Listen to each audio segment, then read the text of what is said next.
First off, I want to thank the brave men and women who work behind the wall. I want to thank them on a national level because their job goes unrecognized. How do they try to turn a guard? Well, correctional officer. Sorry, I apologize. But correctional officer. How you guys doing today? It's Anthony Gangi, host of Tier Talk. Guys, I got an interesting topic today. I got a chance to speak at Monroe College. Got a chance to meet up again with Connie Eileen. Big fan of her work. She's been on the show multiple times before. She represents the civilian side of corrections, which is great because we get a good chance to balance the channel. And we were talking about training that we feel civilians need. Now, guys, this is great for you also to add those comments, that input. If you think this is a good topic, hit the like button because this matters.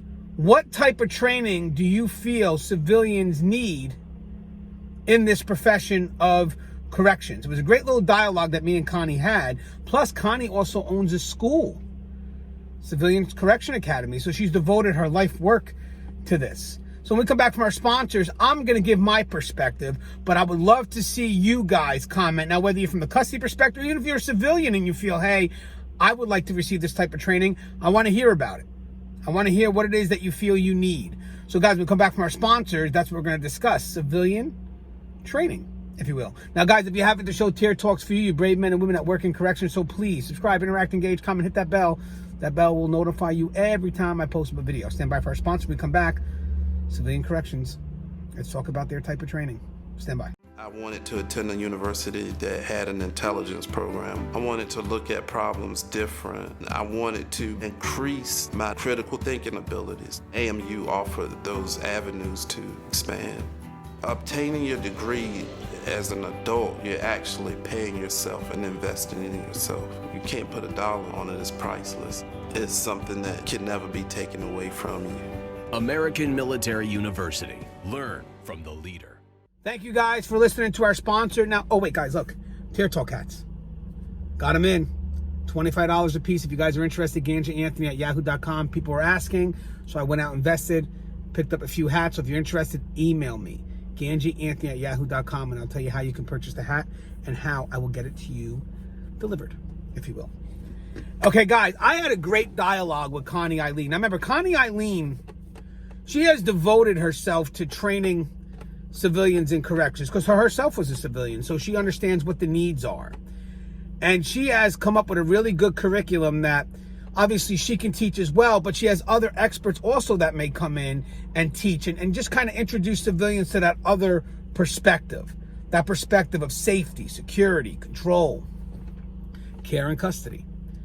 And it's a really needed course because I've been kind of asking around, and there's not a lot of facilities that offer civilian training. Now, again, as I asked at the beginning of this video, what type of civilian training do you feel is needed? Because again, we could build from that.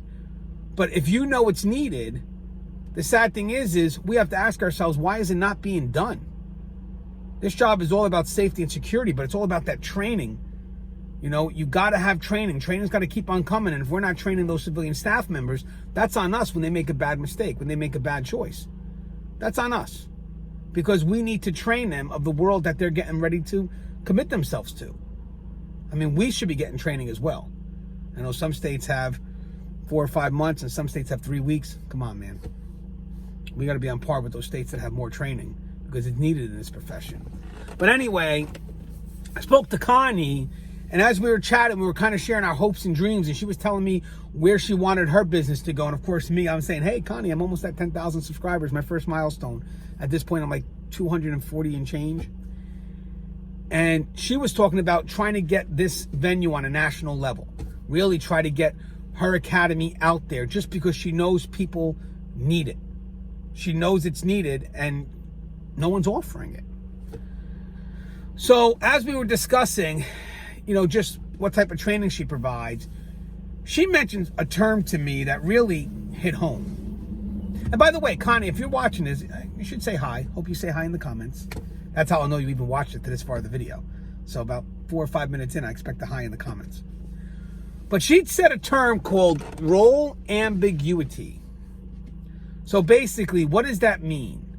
That means that when we have civilians coming into this profession, do they understand how their role needs to unfold in this career, if you will.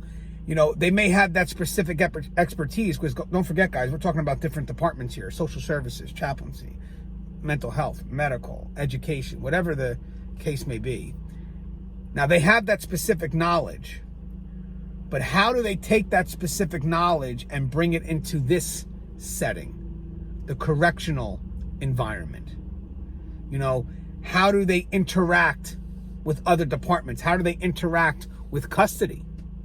Now, see, for custody comes in with that foundation of safety, security, control, care, custody. And that's a pretty good foundation to have. That's what they're trained for. That's their knowledge. That's their expertise.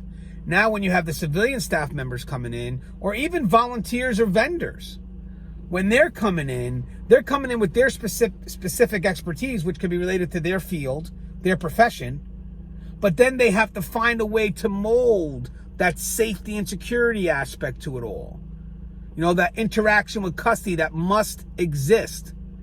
They have to find a way to discover that partnership, that dance, if you will, and basically find a way to work together, which is part of that role ambiguity, if you will. It's discovering their piece and how they go ahead and fit into that. And I have a feeling nationally, we don't provide them with those answers. I mean, when a civilian's coming into the profession, whether it's a vendor, a civilian that actually works for the state, or a volunteer, are we providing them with the knowledge that goes beyond their specific expertise? A knowledge that says, hey, this is what you're bringing to the table, but this is also what you need to add to that. You need to be aware. You need to be cognizant of these levels of safety and security that you're going to have to find a way to blend into what you're providing. You know, don't get me wrong, a lot of it will be what you learn on the job, but they should have a foundation so they know how to apply. So they know how to apply what they're learning.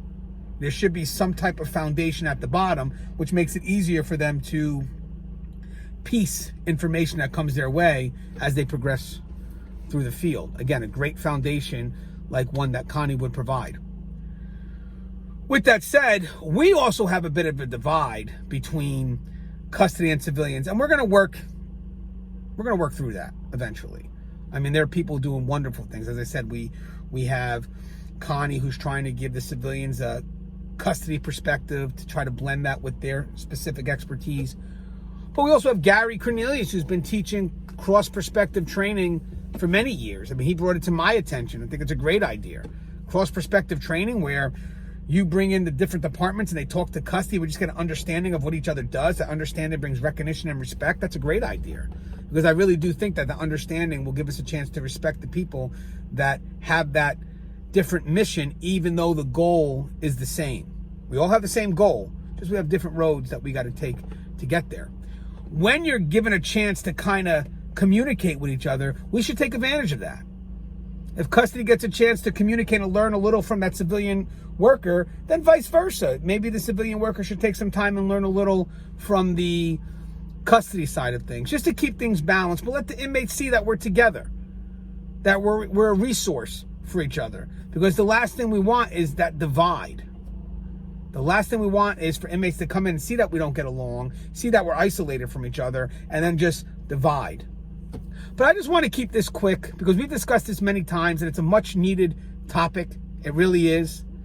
I brought up role ambiguity, which is basically civilians trying to understand how this world maneuvers within their specific expertise. But I'm wondering, what do you think is needed?